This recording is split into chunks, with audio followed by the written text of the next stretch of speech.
So, hey Brenda, how about I ask you about pet peeves? What kind of things do you like hate seeing in other people's books? Do you want me to start out? Because I've got one. Okay, go You ahead. know, everybody seems like the unreliable narrator right now seems to be like the hot thing. And I got to tell you, that ticks me off. You know, I read one, and now I'm going to tell you there's a lot of them that I haven't read. The most popular ones, like I hear Girl on a Train has that. I've not read that one, so that's not Hmm. at all what I'm talking about. I Yeah, have. I'm not talking about that one. I know it's got an unreliable narrator. But I read one recently and I was so ticked off. Like I was like, "What the hell?" You know? And it might have just been poorly done, but it was like this whole book, the character is, doing this whole one thing, and then at the end she just decides to think a different thought.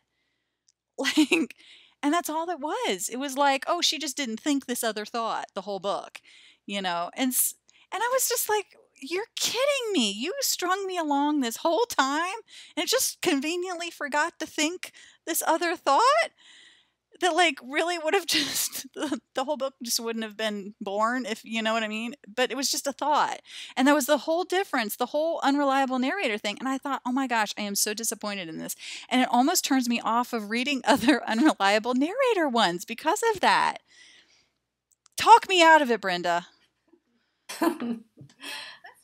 That's not my favorite type of narrator or vehicle for a book either.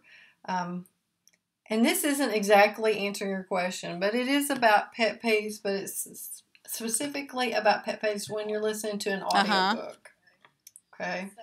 So I'm not going to name this book or the author, We would never ever. but but um, there is a series that I'm in right now, listening to, and the first book has alternating POV, male and female, and there's a male narrator and a female narrator. Um, the guy goes into this high falsetto and he does the girl's Oh, voice like oh God, that's this, so annoying.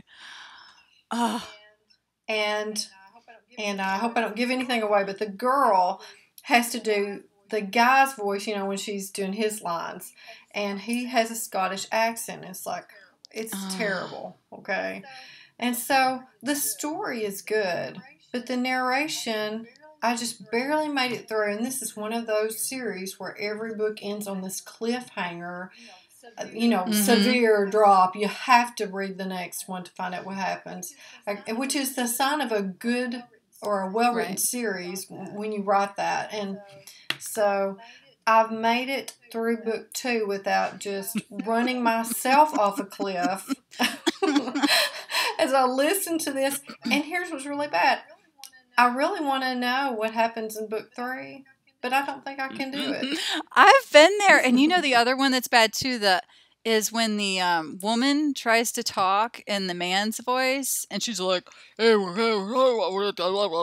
know." And I'm like, "Oh my God, you sound like a caveman," you know. Like that is so annoying too, you know. And it's one thing, like I can forgive it a lot of times because I listen to a lot of audiobooks too. I can forgive it a lot of times if it's just like one narrator through the whole book. Like if it's just the woman, like for the whole entire book, I can usually start to get used to it.